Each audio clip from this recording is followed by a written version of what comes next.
Sinasabi ng ilan, sila ay mahirap pa di umano sa daga. Kapatid, sino ang nagsabi sa iyo na mahirap ang daga? Ang daga ay nakatira kung saan maraming pagkain. May mga daga na nakatira sa palengke. May mga daga na nakatira sa palayan. At wala pa ako nalalaman mga kapatid na ang isang daga ay namamatay nang dahil sa gutom. Maliban lamang kung ito ay nilason ng tao. Merong dalawang kadahilanan kung bakit ka naghirap. Ito ay maaring kung hindi ka tamad, waldas ka. Kaya ka naghirap kapatid kasi hindi mo nalalaman ang kalooban ng Diyos.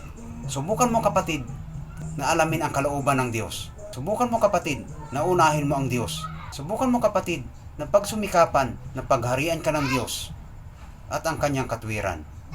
At ang lahat ng mga bagay ay pawang idaragdag sa buhay mo.